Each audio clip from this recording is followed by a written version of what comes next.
Tu Bishvat.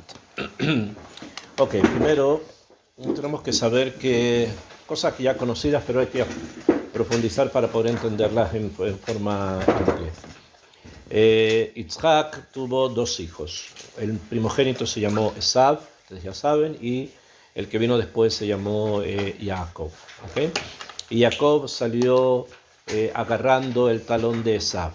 ¿Okay? Cuando nace agarrando el talón de Esav. Eso ya también nosotros lo conocemos. Con el paso del tiempo, los niños se dividieron, empezaron cada uno a vivir vidas distintas hasta que llega un momento en que Abraham Avinu muere, incluso antes de tiempo, para que no viera que su nieto, que Esav, había tomado un mal camino. Y después viene, y ahí justamente está la venta de la primogenitura por las lentejas, ustedes también se lo conocen, y después el tema de las brajot, cuando ya eran un poco mayores, donde Rivka ayuda a Jacob a que tome las brajot que Isaac quería dar a Esav. Y esto hace que Esav lo persiga, y la historia más o menos ustedes la conocen, hasta que cuando entierran a Jacob en la Marat Machpelah, también matan a Esav. Nahor le cortan la cabeza a Esav y lo entierran junto con él en Marat Machpelah. Ok. Esta situación es un poquito más compleja y tiene con muchísimas más cosas de las que simplemente podemos estudiar así en forma simple. Cuando los dos niños nacen, cuando nació Jacob, o sea, nació Esav y Jacob después, ellos dos eran los hijos de Yitzhak. Yitzhak era el hijo de Abraham y por lo tanto, al ser la primera persona en el mundo que nace para corregir el mundo, o sea, para hacer tikkun olam, sus hijos ambos, también Esav y también Jacob, tenían que dedicarse junto con él, con Yitzhak, a tikkun olam, o sea, corregir el mundo. Esa era su misión. Y para que esta misión se cumpliera, o sea, se hiciera de una manera completa, total, en forma como tenía que ser hecha, ellos, ambos, Esav y Jacob, se dividieron tres cosas o tres dimensiones que hay en el mundo. Se dividieron el tiempo, se dividieron el espacio y se dividieron a las personas. ¿Bien? O sea, Esav y Jacob se dividen el tiempo. ¿Qué quiere decir eso? Que a Esav le va a corresponder la mitad del tiempo y la otra mitad del tiempo le va a corresponder a Jacob. ¿Cómo se hizo la división? Se tomó el año tiene 12 meses, ¿no? De los cuales se dividen en forma clalí 6 meses de verano, estamos en el Medio Oriente, ¿no? 6 meses de verano y 6 meses de invierno. De los 6 meses de verano, 3 meses tomó Jacob y 3 meses toma Esav. De los meses del invierno, 3 meses toma Esav y 3 meses toma Jacob. O sea, se dividen el tiempo. ¿Okay? Entonces eso quiere decir que Esav tiene 6 meses, 3 en el verano y 3 en el invierno. Jacob tiene también 6 meses, 3 en el verano y 3 en el invierno. Barur Pashot. Se dividieron también el espacio se lo dividieron. Esav se quedó con todos los lugares deshabitados, todos los lugares que están deshabitados, como por ejemplo los campos, los bosques, las montañas, el mar, los desiertos, pertenecen o fueron entregados ¿para quién? Para Esav. Y Jacob se queda con los lugares habitados, las ciudades, que en Wishtam Yoshevo Alim, que se sienta en el Oel, que se sienta en una tienda. O sea, él se queda con las ciudades. ¿Siguen? ¿Puedo hacer una pregunta? Sí. Porque me recordé ahora que hace tiempo hablaba con una chica, ¿no? Del asunto de vivir como la gente como que vive muy isolada en el campo, Sí. en los sitios así. Y ella me dijo que un rab le dijo que hay que vivir donde está gente, porque como en los sitios también así muy isolados, muy de campo, muy de... donde también se concentran fuerzas como más negativas. ¿Verdad? Es por esto, sí, por esto que estoy explicando ahora. ¿Okay? En un principio no era así, pero vamos a ver después por qué esto se transforma. Y también se dividen las personas. ¿Qué quiere decir? Jacob va a tomar en sí a 70 personas, que son las 70 personas que bajaron a Egipto, 70 personas, que son la familia de Jacob. Y Esav va a ser como el regidor, el gobernador de 70 naciones. O sea, 70 naciones quedan bajo el dominio de Esav y 70 personas, que cada una corresponde a una nación, quedan bajo el dominio de Jacob. ¿Okay? Ese es ese es el plan original. ¿Sí? Ahora, este plan original se rompe cuando Esav decide no ser parte del proyecto, cuando decidió que no quería continuar con esto y no le interesaba la Kedushá, no le interesaba el Tikkun del mundo y no le interesaba nada de esto. ¿Y qué es lo que él hace? Esav va y en cierto momento mata a una persona, él fue el que mató a Nimrod. Después hace idolatría un mismo día y además también prostitución, todo el mismo día. Y con esto rompe el esquema con el cual para el cual él había nacido. ¿Okay?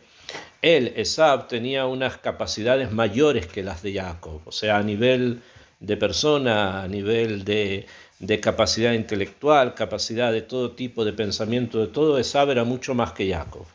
Sin embargo, como era más que Jacob a nivel intelectual, también el Yetzer de él era mucho mayor. Entonces, en un momento decide apartarse de todo, y es ahí donde Jacob, cuando se da cuenta de eso, le compra la primogenitura por las lentejas, que es cuando muere Abraham.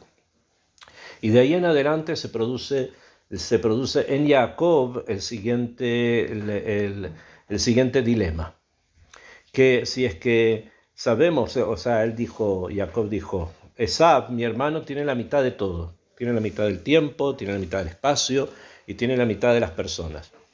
Y ahora se ha ido para el mal, o sea, se ha apartado para el mal. Entonces eso quiere decir que la mitad del tiempo está ahora bajo el dominio del mal, que la mitad del espacio está bajo el dominio del mal y que la mitad de las personas están bajo el dominio del mal. ¿Me comprenden? Porque si Esav se va y él los dirige, entonces y ahora él hace cosas para mal, entonces lo negativo, las fuerzas negativas ahora controlan la mitad del tiempo, la mitad del espacio y la mitad de las personas. ¿Bien? Entonces Jacob decide hacer algo para impedir que Esav tenga shlitá, tenga gobierno, tenga poder sobre tiempo, espacio y personas. Entonces él se va donde su tío, tiene su familia, que parte de eso tiene que ver con esto, y vuelve a Eret Israel. Pronto vuelve a Eret Israel.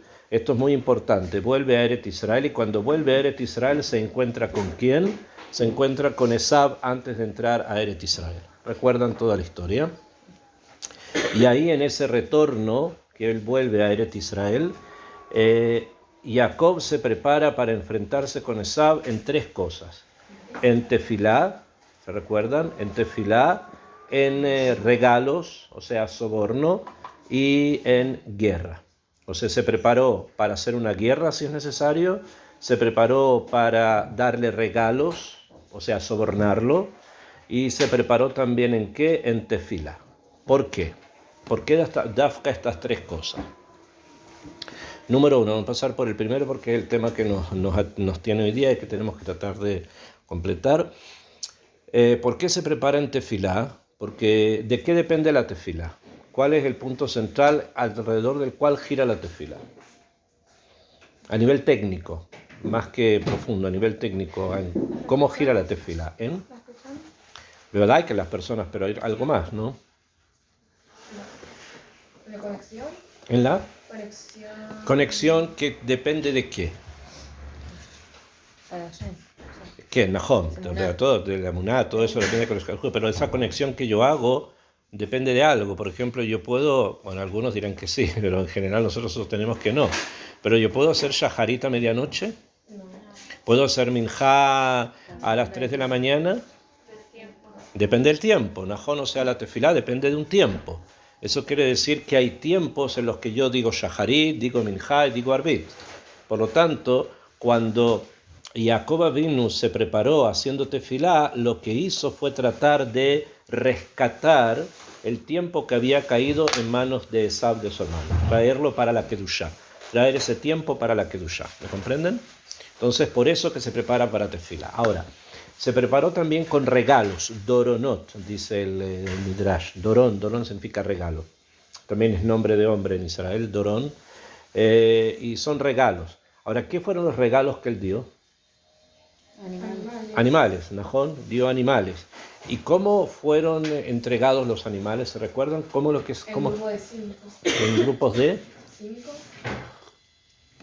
un poco más, pero lo importante es que se dio en grupos. O sea, no todos juntos, sino primero un grupo, después otro grupo, después otro grupo y después otro grupo. ¿Por qué? Para que parezcan más. Para que parezcan más, puede ser. Para ir ablandando esa. ¿Por qué? ¿Por qué así se ablanda esa?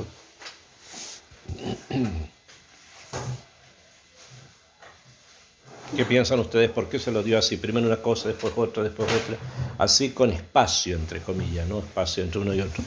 ¿Por qué? Porque el Midrash dice para que el ojo del Rasha se vaya satisficiendo. Entonces, ve algo, queda contento. Después hay algo más, queda más contento. Después algo más, queda más contento. Es lo que tú dices. De esa forma se pudo conquistar a Esaú. Y los regalos se dieron con espacio. O sea, acá se puso un grupo, se hizo un espacio, se pone otro grupo, después se hizo otro espacio y así. O sea que los regalos representaron el tratar de arrancar de Esaú el espacio. Y además se preparó para la guerra. O sea, ¿qué normalmente se hace en una guerra? Se pelea, ¿qué? Pero uno pelea, ¿y qué pasa cuando se pelea? Muertes. Una guerra hay muertes, ¿no? Hay muertos, de un lado o de otro hay muertos, ¿no?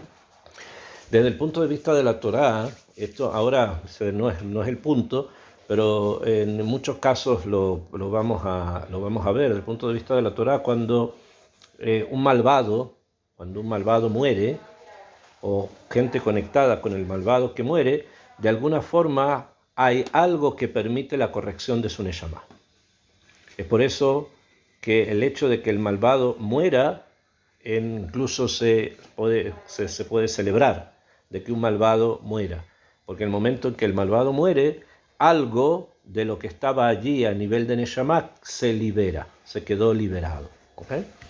Entonces, la guerra a la que se preparó Jacob fue para tratar de rescatar almas que estaban dentro de Esaú.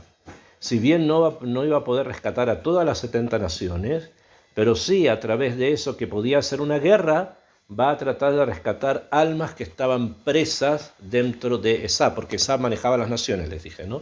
Entonces él es como el carcelero de las naciones. Incluso a tal punto llegó, que lo vamos a ver después, que cuando Am Israel recibe la Torá, ustedes saben que hay un Midrash que cuenta que Hashem se la ofreció primero a tal nación y a tal nación, y ninguna quiso. Esto por esto, esto por esto, esto por esto. Explican los Jajamim, no es que ellos no hayan querido. Había gente que sí quería, pero tenían miedo del que los dirige. Tenían miedo de decir nosotros sí queremos, porque temían a aquel que está encima de ellos. ¿Y quién está encima de ellos? Es Esaú, la maldad identificada de una forma o de otra. Entonces, para poder lograr que algún alma de las naciones pueda liberarse y venir en algún momento e introducirse dentro de Am Israel, a veces se necesita hacer una guerra, matar a los reshaim, y esto hace que algún alma se libere. ¿Bien? Entonces, es por eso que Jacob se prepara para la guerra. Cada una de las 3 preparaciones que hizo Jacob consiguió algo. O sea, él consiguió liberar, rescatar tiempo, rescatar espacio y rescatar también almas. El tema del tiempo enseguida lo vamos a ver porque es el que nos interesa por el tema de Tu Mishpat. A nivel de espacio, lo que él logró hacer con los regalos que le entregó a Esaú fue que rescató un desierto. Una parte de un desierto, Jacob rescata para la Kedushá. Y ese desierto es donde está el monte Sinaí, donde se va a recibir la Torá. Eso le pertenecía a Esaú, porque es desierto. Y Jacob logró quitárselo, rescatarlo de la maldad y introducirlo a la Kedushá. Entonces rescató eso. ¿Bien? Además de esto, rescata también Eret Israel. O sea, Eret Israel estaba deshabitada, no había personas todavía, y por lo tanto le pertenecía de alguna u otra manera a Esav.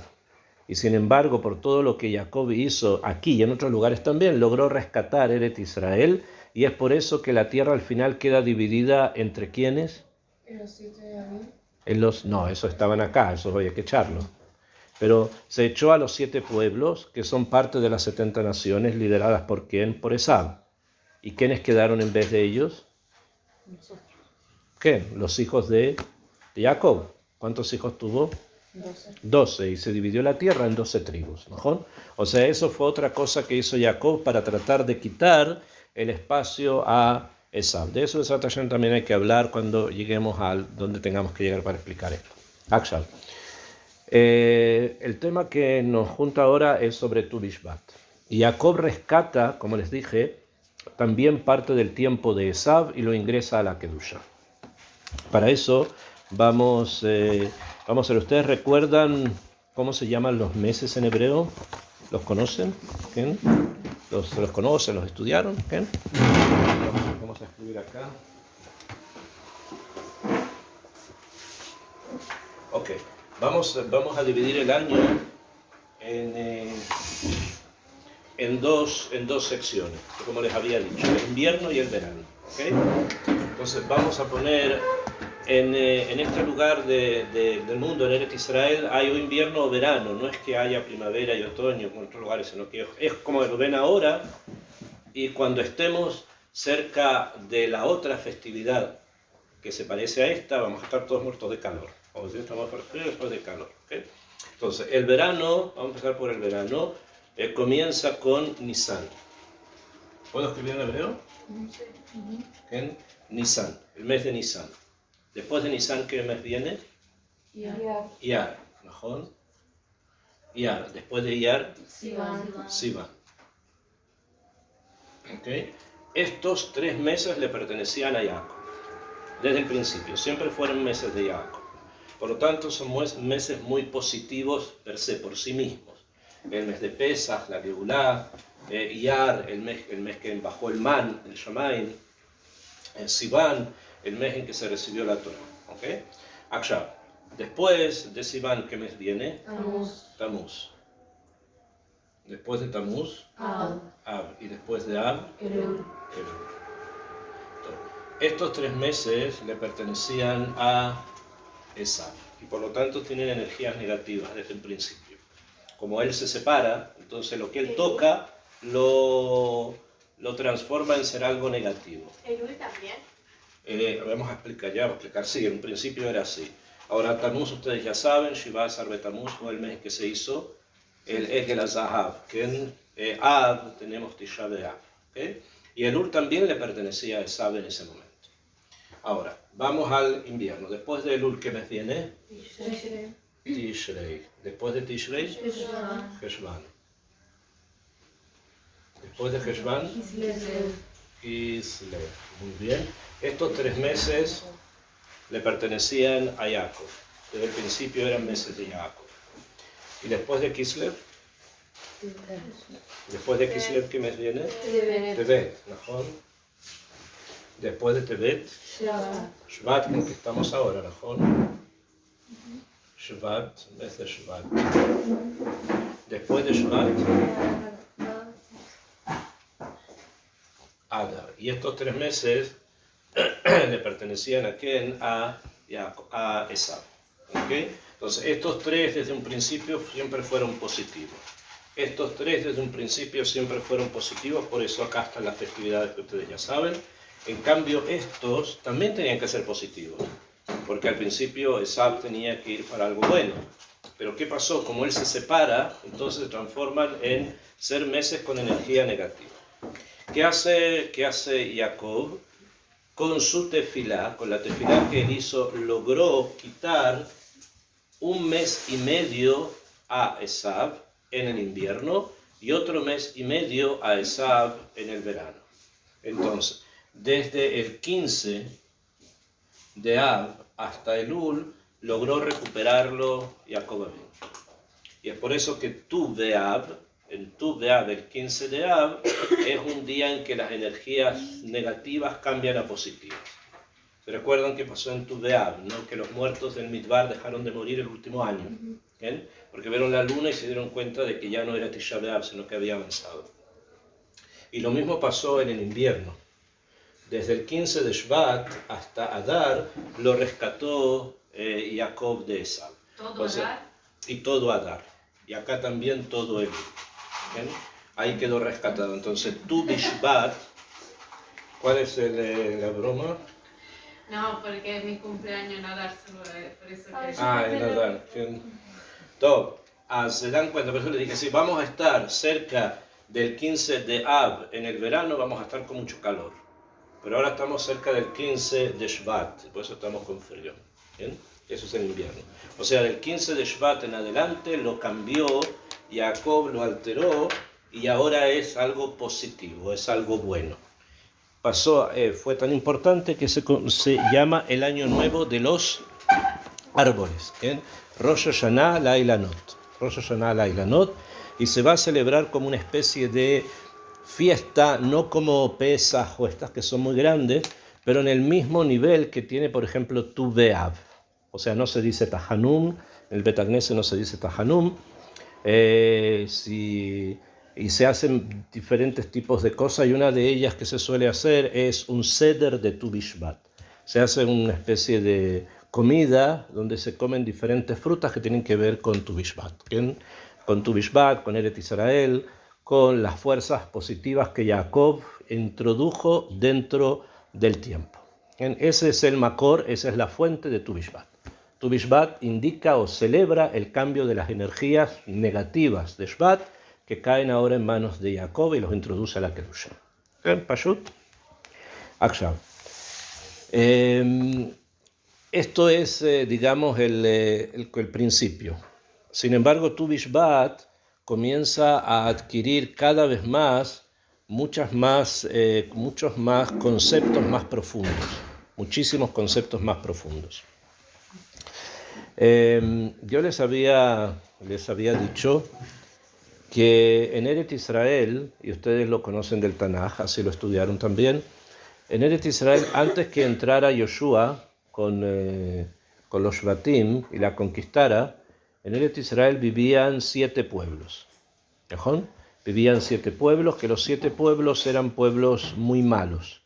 Y Akadosh Baruj Hu le pidió a Yoshua que cuando conquistara la tierra, expulsara a estos pueblos de Eretz Israel. Eran 7 pueblos y tenían que ser expulsados. ¿Por qué? Porque estos pueblos eran como una especie de embajada de Esav aquí, era como una especie de embajada del mal dentro de Eretz Israel. Entonces, si es que Am Israel querían construir lo que Jacob había comenzado a construir, no podían estar estos pueblos aquí, había que sacarlos. ¿Okay? Y eran 7 en total, son 7 pueblos en total. Realmente no son 7, sino que eran 10. Eran realmente 10 pueblos. 3 de estos pueblos, 3 de los 10, ellos quedaron fuera de Eretz Israel. Quedaron fuera de Eretz Israel. Y Hashem le dice a Moshe, ya en la época de Moshe, después de Jacob, en la época de Moshe, Hashem le dice a Moshe que 3 de estos pueblos no los toque, que no haga nada con ellos, porque de cada uno de estos pueblos tiene que salir alguien importante. Uno es el pueblo de Moab, que en el futuro va a salir Ruth. Otro es el pueblo de Amón, que en el futuro va a salir Naamá, la esposa de Shlomo Amelech. Y el otro es el pueblo de Esav, que tampoco no les haga nada, porque de ahí en el futuro tiene que salir alguien importante. Entonces, estos 3 pueblos que no los toque. Pero ellos no vivían adentro de Eretz Israel, estaban afuera. Así que no era tan relevante, vivían afuera de Eretz Israel, no adentro. Ahora, cuando Yoshua ingresa a Eretz Israel, él dice lo siguiente: envió unos emisarios a todos los pueblos que estaban aquí y les dijo así: nosotros venimos a conquistar la tierra de Israel, así el Creador del mundo nos ordenó. Ustedes pueden hacer 2 cosas: o se pueden ir, o sea, se van y no les hacemos nada, pero si ustedes quieren combatir, la ley que Hashem nos ordenó es que no se toman prisioneros, se los mata a todos. Ustedes tienen que elegir. Si quieren oponerse, eso significa pena de muerte, no sobrevive nadie. Así es lo que Hashem les dijo. Y si ustedes se van, entonces nosotros no hacemos nada. De los 7 pueblos que había dentro de Eretz Israel, uno decide irse. Uno de ellos decidió irse, que es el pueblo de los Knaanim. De los Knaanim, ellos decidieron irse y ellos se fueron de Eretz Israel hasta el norte, salieron de Eretz Israel, hacia donde está Siria, ¿saben dónde queda Siria en el mapa? De Siria a Turquía, y de Turquía pasaron a Europa. Y estos Knaanim son es el pueblo original de donde van a salir después los rusos, que ustedes conocen hoy día. Estos Knaanim vienen de Canaán. Canaán es el hijo de Ham, ¿se recuerdan? De Ham, de la época de Noah. Tenía un hijo que se llama Canaán. ¿Y cuál fue la maldición que les dio Noah a Canaán? Lo maldijo. ¿Cuál fue la maldición que le dijo que iba a ser? Que iban a ser esclavos de sus hermanos. Mahón así les dice. Y todos estos pueblos que viven en todo el sector de Rusia, Ucrania, y todos estos lugares, Hungría, Polonia, Bielorrusia, etc., ellos mismos se llaman eslavos, que viene de la palabra esclavos, porque ellos originariamente son los esclavos que fueron maldecidos. Por lo tanto, son pueblos que jamás van a poder tener tranquilidad y nunca van a poder vivir en forma normal, jamás, pues son esclavos. Siempre están buscando a alguien que los maneje, por eso están siempre en guerras unos con otros. Am Israel estuvo entre ellos mucho tiempo, y lamentablemente estuvimos demasiado tiempo entre ellos, hubo pogroms, hubo persecuciones, ustedes ya conocen todo. Ok, entonces quedan solamente 6 pueblos dentro de Eretz Israel, y estos pueblos Yoshua hace guerra en contra de ellos y los expulsa. Y los expulsó, y una vez que los expulsó, pasaron, ustedes saben, la guerra duró 7 años. 7 años duró la guerra de conquista y después 7 años repartiendo la tierra de Israel. ¿Okay? En total 14 años. Después de 14 años comenzaron a contar 6 años de trabajar la tierra y el 7º año comienza la primera Shemitah. Y después comienza la segunda Shemitah y después la tercera, etcétera, etcétera, etcétera, en ese cálculo que nosotros más o menos mantenemos hasta hoy día. ¿Okay? Eso es el cálculo de la Shemitah que ustedes deben conocer en Eretz Israel. ¿No? Ok, esta es la historia. Ahora, como Tu Bishvat era un momento importante, porque Jacob había logrado conquistar, rescatar parte del tiempo, entonces se hizo ese día un día especial en favor de lo que nosotros conocemos como el Año Nuevo de los Árboles. ¿Y de qué árboles se está hablando? ¿De qué árboles? ¿A qué árboles se refiere? Entonces explican los Jajamín que son los árboles que dan las frutas que se consideran las frutas de Eretz Israel. ¿Cuántas frutas son las frutas de Eretz Israel? 7. Otra vez vuelve el número a aparecer, es el mismo número. ¿Okay? Son 7 frutas. ¿Qué? ¿Qué se refiere con que Abraham o Jacob ganó ese tiempo? O sea, lo rescata porque no le pertenecía a su hermano Esab. Claro, pero ¿cómo? Porque la energía cambia. Físicamente, ¿de qué estamos hablando? Es tiempo, así que no es un espacio, es tiempo. Eso quiere decir que por ejemplo, Rosh Chodesh Shvat todavía es un día en que se necesita mucha fuerza para poder superar la mala influencia de ese día. Pero si ya llegamos a Tu Bishvat, entonces cambia, ya hay más posibilidad de servir a Kadosh Baruj Hu en forma más directa. Cuando los meses no son buenos, el esfuerzo que tenemos que hacer para servir a Hashem es mayor. Se necesita esforzarse más. ¿Bien? Por ejemplo, en Av es un mes difícil. Tamuz también es un mes difícil, que en las 3 semanas, todo eso en el verano. Pero lo mismo se da en el invierno, solo que no siempre nos damos cuenta, pero se da también. Entonces Jacob lo rescata, da Kedushá, y eso nos da a nosotros más facilidad para poder servir a Hashem. ¿Bien? ¿Me entiendes? Haciendo tefilá. A eso es lo que había explicado. Entonces llegaste, expliqué que él hizo tefilá cuando se encontró con su hermano. Hizo 3 cosas, se preparó con tefilá, con regalos y con guerra. Ok, entonces son 7 los frutos de Eret Israel. Cada uno de estos, de los frutos de Eret Israel simboliza algo, tiene que ver con algo. ¿Bien? Vamos a tratar de ver si podemos alcanzar a verlo.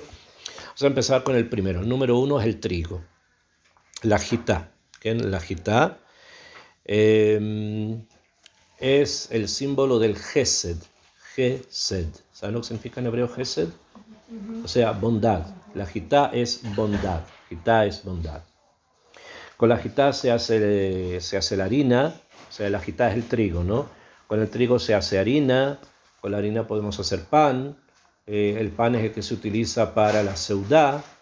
Una seudá es un acto de gesed. Cada vez que una persona prepara una seudá, de las maneras que lo quiera preparar, está haciendo un acto de gesed.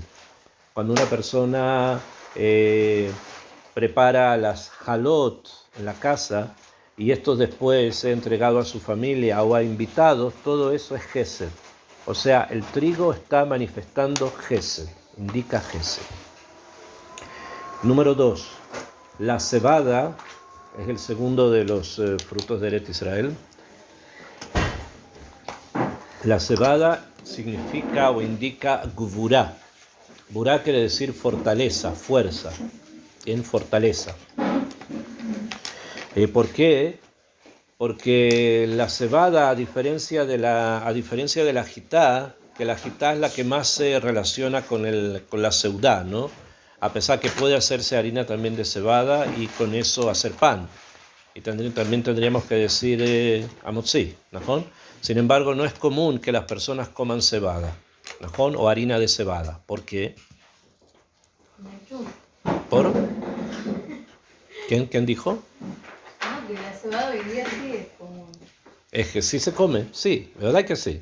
Pero en general no es lo más común. Si tú vas a una casa y te ofrecen pan, normalmente ¿de qué es? De trigo, es de trigo. No, pero digo, yo me chun y eso. Ah, si la pones en la comida, pero eso ya entera, la pones así, los granos, ponen los granos. ¿Eh? Sí, dicen que es bastante sana, ¿no? De todas maneras, la cebada se considera como un alimento que crea gvurá, o sea, que transforma a la persona en ser más fuerte, que da fortaleza a la persona, fortaleza física estamos hablando, ¿bien?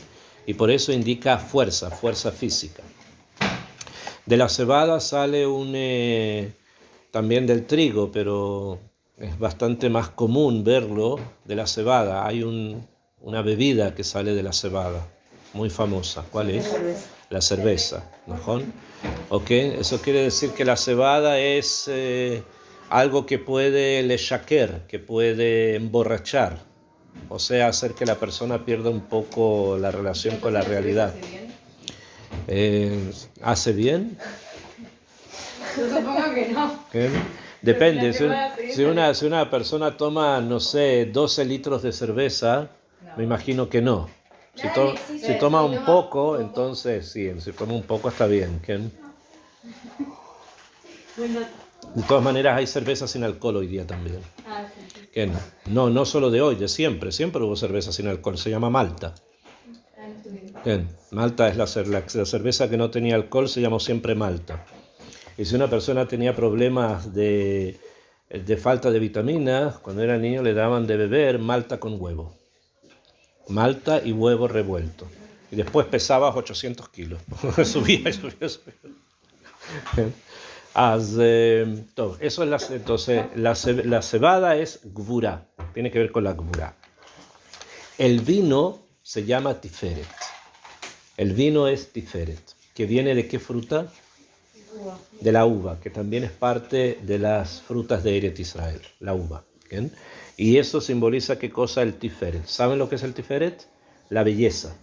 ¿Bien? Tiferet es belleza. Lo bonito, eso se llama tiferet.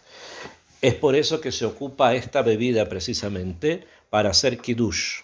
¿Bien? O sea, el vino es la bebida que se ocupa para kiddush, para lekadesh, para santificar el mundo, porque es una bebida que indica tiferet, belleza. ¿Bien? En la medida, obviamente, de lo necesario, no en forma desmedida, pero en forma desmedida zelotov. Después tenemos al higo, número 4, higo. es otra de las frutas de Eretz Israel, que simboliza la Torá. El higo simboliza la Torá y es el fruto que simboliza también a Moshe Rabenu, o sea, a la persona que entregó la Torá. ¿Por qué precisamente el higo? Puede ser porque hoy día casi no lo podemos comer, la cantidad de tolaín que tiene, la cantidad de gusanos que tiene está como lejos, entonces como que la Torá se nos aleja a veces, ¿no? No la tenemos cerca. Pero ¿por qué el higo puede ser que tenga relación con Moshe? Moshe con la Torá, Moshe o la Torá.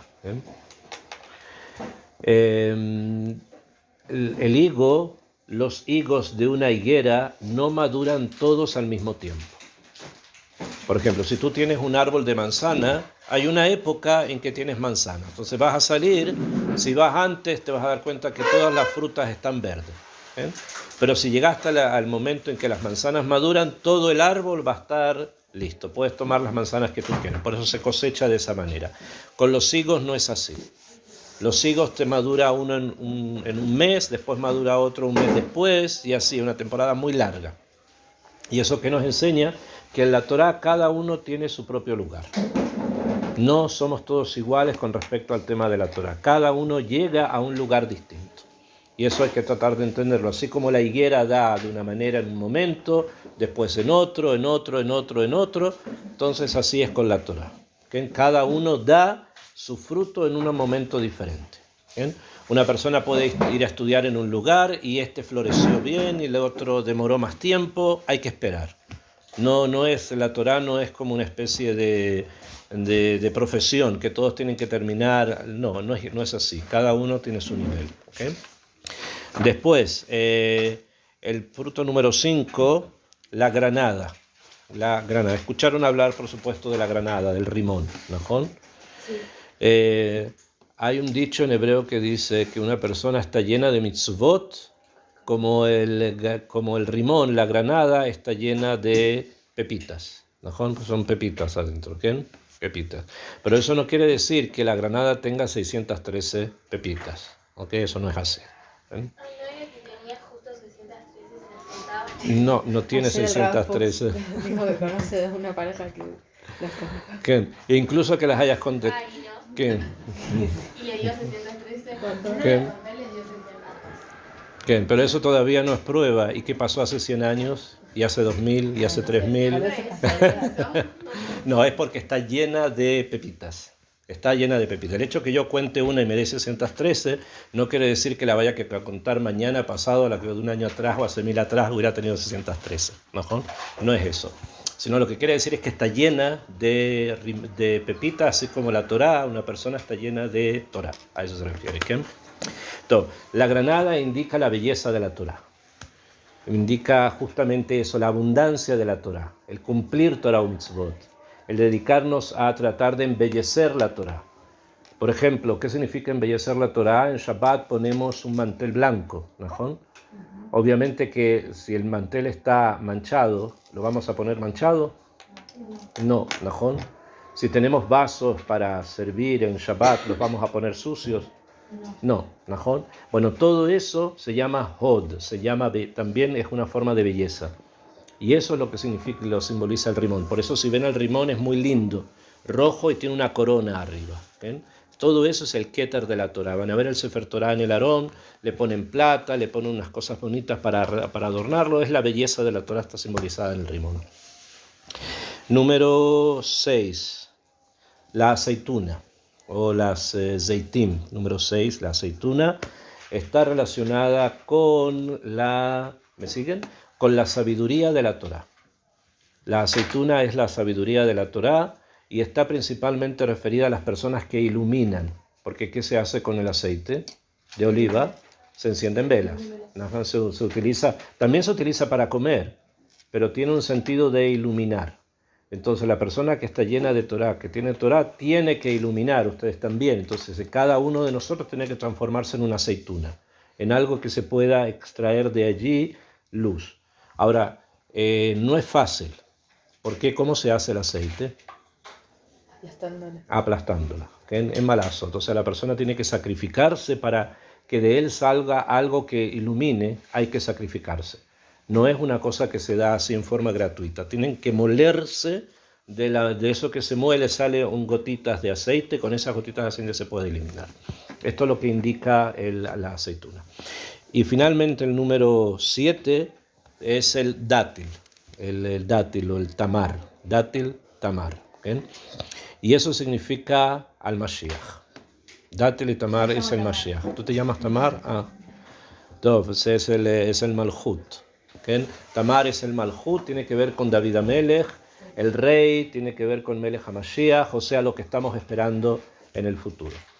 En la noche de Tu Bishvat se traen todas estas frutas y se dicen brajot sobre ellas. ¿Ok? Akshav, las frutas que son, o sea, el orden de las brajot ustedes seguramente se los conocen, ¿no? Saben que hay un orden para decir las bendiciones, ¿no? ¿Sí? Eso para que lo recuerden, hay una forma de recordarlo que es Maga Esh. Maga Esh. Mem Gimel Ain Aleph Shin. Maga Esh. Se los voy a escribir y anótenlo, así se van a acordar. ¿Puedo borrar acá? Sí. Maga Esh. Mem es mezonot. Mezonot o motzi. Si hay motzi es motzi, no mezonot. Si no hay motzi, entonces es mezonot. Mezonot. Después gimel, gefen. Si hay vino se dice gefen. En Shabbat que decimos kiddush y después hacemos amotzi, entonces el mezonot o amotzi hay que taparlos. Como si no estuvieran. Todos, hasta la última galleta. Porque si no tendrías que decir bajá sobre eso primero y después sobre el vino. Porque el orden es este, no puedes alterarlo.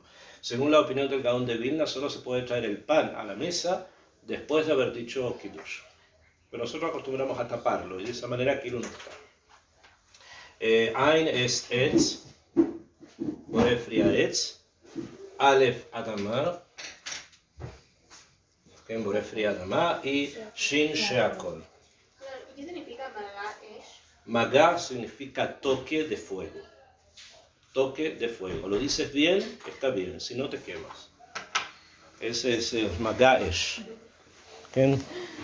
Maga significa tocar, toque. Entonces, un toque de fuego. Las brajot son un toque de fuego. O que te los dices bien o que uno se quema. Entonces, apréndanlo, no se olviden. Maga Esh, mezonot, gefen, etz, adama y sheakol.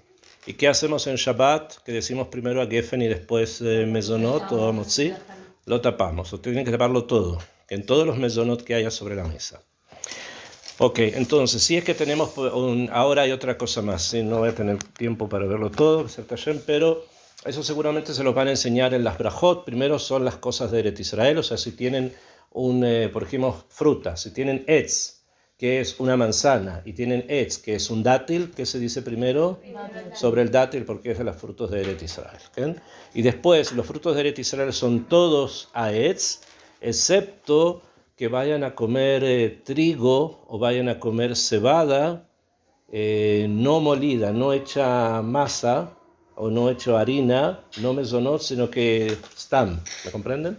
O sea que cuezan, por ejemplo, trigo y queden todos los granitos de trigo uno separado del otro. Lo que es un poco difícil porque cuando se cuece el trigo queda como pegajoso. ¿Burgol? Ah, que en ensalada de burgol, sí, eso es además, sí. Que en najón, porque están separados uno de otro. O pueden traer plátano, o pueden traer ananás o alguna otra cosa que sea adamá. Y esos son los dos principales. Todo lo demás es sheakol, pero ya no hay frutas. No hay frutas que sean sheakol. O hay personas que acostumbran a hacer también para Tu Bishvat, la famosa ugá de Tu Bishvat, que es una ugá con muchas frutas. De Eretz Israel. Se hace una ugá con muchas, pero sobre eso se dice mezonot. Y ahí tienes unas cosas que le ponen en lugar de Tu Bishvat. ¿Nos vamos a ver antes de Tu Bishvat? Creo que no, ¿no? ¿Domingo por la noche? No, yo creo que después, ¿no? ¿Cuándo es? Creo que sí, el domingo. ¿Domingo en la noche es? No sé, Vamos a verlo inmediatamente.